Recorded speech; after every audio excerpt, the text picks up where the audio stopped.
this video we're going to show some of the detailed view of the assembly of the ETS carriage. These are the belt clips here. Although the holes would have been printed, some of the plastic has obviously just overfilled and I wanted to get a nice tight hole, so I'm just putting the belt clip over now and marking where the M3 screw will bolt through, and I'm going to drill that through using a 2mm drill bit.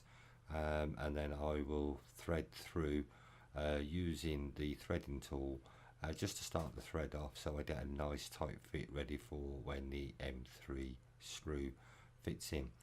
On these I'm using a length of around about 8mm for these M3 bolts, and it's only to hold the belt into a position. It doesn't actually do the tightening of the belt or the tensioning of the belt or anything like that.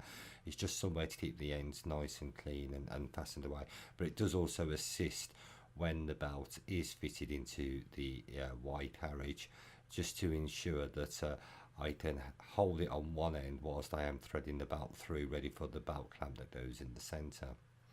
So that's the M3 threading tool now attached, so just going through all those holes that I've drilled and cleaned through and putting some thread into that.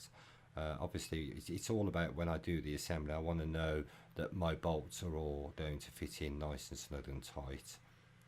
And that's the belt clamp, so I'll just do the same on there to ensure, and go around all the bearing clamps and just put a thread through on those. Everything that I'm using here is M3, so it's the same threading tool on all of those pieces.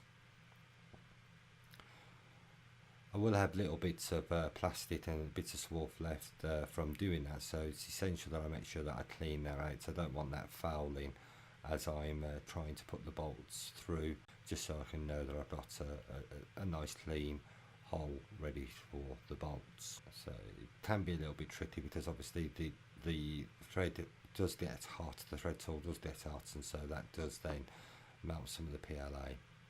The orientation of this part at this point doesn't matter. Whilst doing all this preparatory work, it can be left hand or right hand. It doesn't matter until we actually attach the motor and put the little bracket on for the cable chain, and then that decides the sides that we're going to be using.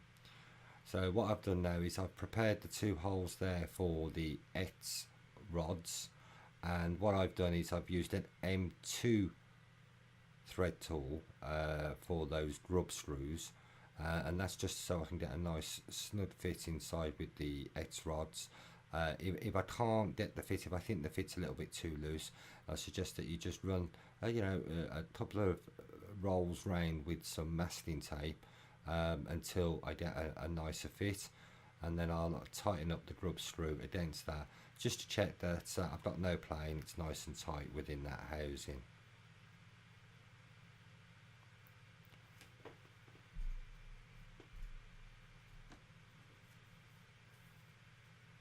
So I'll continue now to do the other side. Put the bearings in.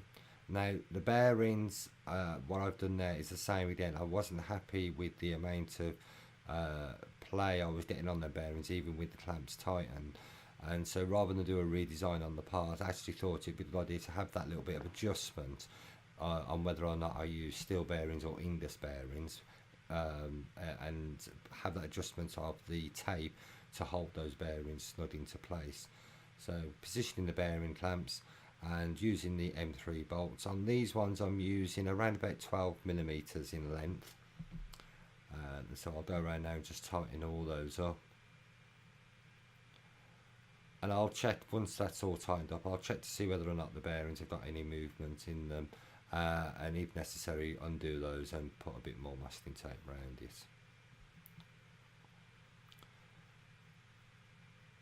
Okay, so you can bring those bearings to the end. I'm just obviously showing you this now for reference, just so you can see the actual assembly of the ETS carriage. This is just a little bit of a demonstration. We'll show this in the video as well when we come to do the assembly. It's just to show you how the belt does fasten. So I said that's just the belt clamp on the end, or so say the belt clip, sorry. The belt clamp is the center one. and it's just show you the way it runs round, and the whole idea is to have the teeth there hook into it. That's what provides us with the actual holding of the belt in place. But both of the belts, they pass over and wrap round.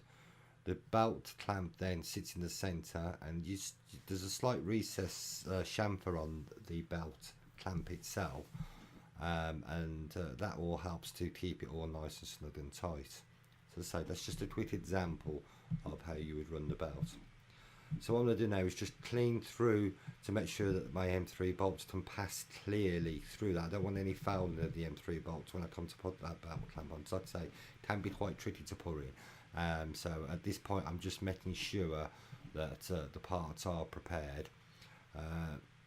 So just showing you the difference there between, that's an M8, but on the other side I'm using an M18 to go through that. So the length of those is 18 millimeters, and that's so I can go all the way through the belt clip, but also have a good amount of thread to go into the X-carriage housing. So that's that fastened. We'll do the same now with the belt clips, and like I say, this is all preparatory work, so I know that when I come to fit everything onto the print table, I already know that everything is been tried, tested and worked, rather than have to try and mess around getting all these items to fit in nice and snug. So just drilling through the centres there now, make sure that my M3 bolts to be able to pass through freely, and then position those onto the X-carriage housing and screw those into place. So do the same to the opposite side. And let's say this is just a little bit more of a detailed view on how the X carriage assembly comes together. Like I say, at this point they're not sided. So there you have it. That's the complete unit. That's what you should be looking at attaining in assembling the X carriage.